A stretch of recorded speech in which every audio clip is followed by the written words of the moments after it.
पंजाब सरकार के दावों की पोल उस वक्त खुल गई जब शतरंज की चैंपियन प्लेयर और दिव्यांग मनीषा हांडा ने सोशल मीडिया पर अपनी भड़ास निकाली। मनीषा हांडा ने प्रदेश सरकार पर खिलाड़ियों के साथ सौतेला व्यवहार करने का आरोप लगाया है। उनका कहना है कि वो सरकार से सरकारी नौकरी और घोषित इनाम की गुहार लगा रही है, लेकिन सरकार के कानों पर जूं तक नहीं रेंग रही।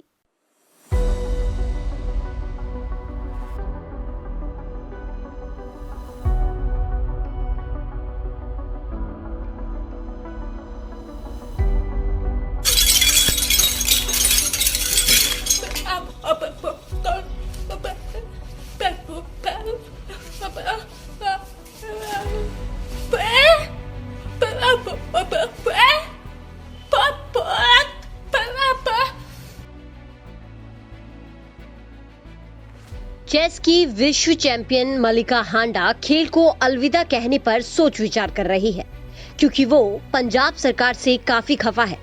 उन्होंने वीडियो जारी करके अपनी भड़ास निकाली है।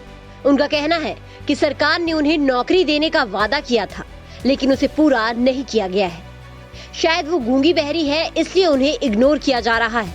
इतना ही नहीं, खिलाड़ियों को सम्मानित करने के लिए जो कार्यक्रम रखे जाते हैं, उनमें भी उसे नहीं बुलाया जाता।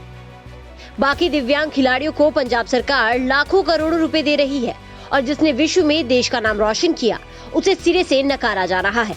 ऐसा सरकार इसलिए कर रही है क्योंकि वो बोल सुन नहीं सकती। मलिका पिछले साल से सरकारी नौकरी के लिए लड़ रही है, लेकिन सरकार के मंत्री अधिकारी सब आश्वासन तो देते हैं, लेकिन बात को आगे नहीं बढ़ाते। मलिका ने पिछले कुछ दिनों से अपने ट्विटर हैंडल पर सरकार के खिलाफ मोर्चा खोल रखा है। अपने ट्वीट में मलिका ने लिखा है कि बेशक वो सुन बोल नहीं सकती, लेकिन लिख तो सकती है और लिख लिख कर ही सरकार के कान खोलेगी। ट्विटर पर अपने वीडियो भी मलिका शेयर कर रही हैं और इशारों में अपनी बात कहते कहते भावुक हो जाती हैं। वो अपने मेडल और जीते हुए अवार्ड दिखाते हुए कहती हैं कि उसने ये सब देश के लिए किया। केंद्र सरकार ने उन्हें राष्ट्रीय पुरस्कार से भी नवाजा, लेकिन पंजाब सरकार उनकी कोई पूछ पड़ताल नहीं कर रही है। एक अदद नौकरी के लिए ना जाने कितने प्रयास कर चुकी है, लेकिन अभी तक सरकार ने उन्हें कोई हाथ पल्ला नहीं पकड़ाया है। कांग्रेस के शासनकाल में पूर्व खेल मंत्री राणा गुरमीत सोडी ने भी मलिका को बकायदा पत्र लिखकर कहा था कि उन्हें कैश अवार्ड दिया जाएगा, नौकरी से सम्मानित भी किया जाएगा। यहाँ कहीं पर भी खिलाड़ियों को सम्मानित करने का कार्यक्रम होगा, वहाँ पर मलिका को बकायदा निमंत्रण भेजकर बुलाया जाएगा। इसके बाद खिलाड़ियों को सम्मानित करने के लिए कार्यक्रम तय भी हुआ, निमंत्रण भी आया, लेकिन वो कोविड की भेंट चढ़ गया। कोविड से थोड़ी राहत मिली तो कैप्टन के शासनकाल में ही सम्मान समारोह आयोजित किया गया। दुर्भाग्य है कि इसके लिए न निमंत्रण पत्र आया, न सम्मान के साथ कैश अवार्ड मिला और न ही नौकरी मिली। राणा गुरमीत सोडी की कैप्टन के बाद मंत्रिमंडल से छुट्टी हो गई और वो कांग्रेस से छिटक कर भारतीय जनता पार्टी में शामिल हो गए। उनकी सारी बातें और वादे हवाई निकले। अब चन्नी सरकार बनने के बाद नए बने खेल मंत्री परगट सिंह से भी मलिका ने संपर्क साधा। परगट को भी सारी कहानी सुनाई। परगट ने कहा कि उनके पास ऐसे गूंगे बहरे दिव्यांग खिलाड़ियों को नौकरी और कैश अवार्ड देने का कोई प्रावधान नहीं है, लेकिन फिर भी उनके मामले में विचार विमर्श करके कोई हल निकाला जाएगा।